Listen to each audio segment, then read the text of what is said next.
दोस्तों, बहुत समय पहले की बात है। एक शहर में एक आदमी रहता था। उसने कहीं से सुन रखा था कि अगर संतों और साधुओं की सेवा करें तो बहुत ज्यादा धन प्राप्त होता है। ये सोचकर उसने साधु संतों की सेवा करनी प्रारंभ कर दी। एक बार उसके घर बड़े ही चमत्कारी संत आए। उन्होंने उसकी सेवा से प्रसन्न होकर उसे 4 दिए दिए और कहा, इनमें से एक दिया जला लेना और पूर्व दिशा की ओर चले जाना। जहाँ यह दिया बुझ जाए वहाँ की जमीन को खोद लेना, वहाँ तुम्हें काफी धन मिल जाएगा। अगर फिर तुम्हें धन की आवश्यकता पड़े तो दूसरा दिया जला लेना और पश्चिम दिशा की ओर चले जाना। जहाँ यह दिया बुझ जाए वहाँ की जमीन खोद लेना, तुम्हें मनचाही माया मिलेगी। फिर भी संतुष्टि ना हो तो तीसरा दिया जलाकर दक्षिण दिशा की ओर चले जाना। उसी प्रकार दिया बुझने पर जब तुम वहाँ की जमीन खोदोगे तो तुम्हें बेअंत धन मिलेगा। तब तुम्हारे पास केवल एक दिया बच जाएगा और एक ही दिशा रह जाएगी। तुमने यह दिया ना ही जलाना है और ना ही इसे उत्तर दिशा की ओर ले जाना है। यह कहकर संत चले गए। लालची आदमी उसी वक्त पहला दिया जलाकर पूर्व दिशा की ओर चला गया। दूर जंगल में जाकर वो दिया बुझ गया। उस आदमी ने उस जगह को खोदा तो उसे पैसों से भरी एक गागर मिली। वह बहुत खुश हुआ। उसने सोचा कि इस गागर को फिलहाल यहीं रहने देता हूँ, फिर कभी ले जाऊंगा। पहले मुझे जल्दी ही पश्चिम दिशा वाला धन देख लेना चाहिए। यह सोचकर उसने दूसरे दिन दूसरा दिया जलाया और पश्चिम दिशा की ओर चल पड़ा। दूर एक उजाड़ स्थान में जाकर वह दिया भी बुझ गया। वहां उस आदमी ने जब जमीन खोदी तो उसे सोने की मोहरों से भरा एक घड़ा मिला। उसने घड़े को भी यही सोचकर वहीं रहने दिया कि पहले दक्षिण दिशा में जाकर देख लेना चाहिए। जल्दी से जल्दी ज्यादा से ज्यादा धन प्राप्त करने के लिए वह बेचैन हो गया। अगले दिन वह दक्षिण दिशा की ओर चल पड़ा। वह दिया एक मैदान में जाकर बुझ गया। उसने वहां की जमीन खोदी तो उसे हीरे मोतियों से भरी 2 पेटियां मिली। वह आदमी अब बहुत खुश था। तब वह सोचने लगा, अगर इन तीनों दिशाओं में इतना धन पड़ा है तो चौथी दिशा में इनसे भी ज्यादा धन होगा।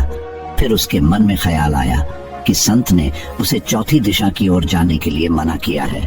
दूसरे ही पल उसके मन ने कहा, हो सकता है उत्तर दिशा की दौलत संत अपने लिए रखना चाहते हो। मुझे जल्दी से जल्दी उस पर भी कब्जा कर लेना चाहिए।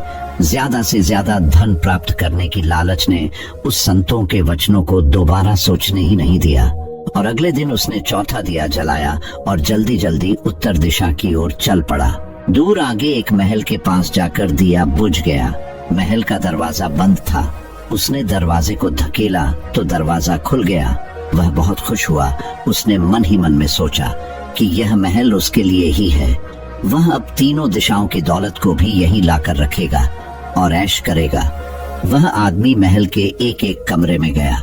कोई कमरा हीरे मोतियों से भरा हुआ था। किसी कमरे में सोने के कीमती से कीमती आभूषण भरे पड़े थे। इसी प्रकार अन्य कमरे भी बेअंत धन से भरे हुए थे। वह आदमी चकाचौंध होता जाता और अपने भाग्य को शाबाशी देता। वह जरा और आगे बढ़ा तो उसे एक कमरे में चक्की चलने की आवाज सुनाई दी। वह उस कमरे में दाखिल हुआ तो उसने देखा कि एक बूढ़ा आदमी चक्की चला रहा है। लालची आदमी ने बूढ़े से कहा कि तू यहाँ कैसे पहुंचा? बूढ़े ने कहा, ऐसा कर, ये जरा चक्की चला, मैं सांस लेकर तुझे बताता हूँ। लालची आदमी ने चक्की चलानी प्रारंभ कर दी। बूढ़ा चक्की से हट जाने पर ऊंची ऊंची हंसी हंसने लगा। लालची आदमी उसकी ओर हैरानी से देखने लगा। वह चक्की बंद ही करने लगा था कि बूढ़े ने खबरदार करते करते हुए कहा, ना ना, चक्की चलानी बंद ना कर। फिर बूढ़े ने कहा, यह महल अब तेरा है, परंतु यह उतनी देर तक खड़ा रहेगा जितनी देर तक तू चक्की चलाता रहेगा। अगर चक्की चलनी बंद हो गई तो महल गिर जाएगा और तू भी इसके नीचे दबकर मर जाएगा। कुछ समय रुककर बूढ़ा फिर कहने लगा, मैंने भी तेरी ही तरह लालच करके संतों की बात नहीं मानी थी और मेरी सारी जवानी इस चक्की को चलाते हुए बीत गई। वह लालची आदमी बूढ़े की बात सुनकर रोने लगा। फिर कहने लगा, अब मेरा इस चक्की से छुटकारा कैसे होगा? बूढ़े ने कहा, जब तक मेरे और तेरे जैसा कोई आदमी लालच में अंधा होकर यहाँ नहीं आएगा तब तक तू इस चक्की से छुटकारा नहीं पा सकेगा। तब उस लालची आदमी ने बूढ़े से आखिरी सवाल पूछा, तू अब बाहर जाकर क्या करेगा? बूढ़े ने कहा, मैं सब लोगों से ऊंची ऊंची कहूंगा, लालच बुरी बला है।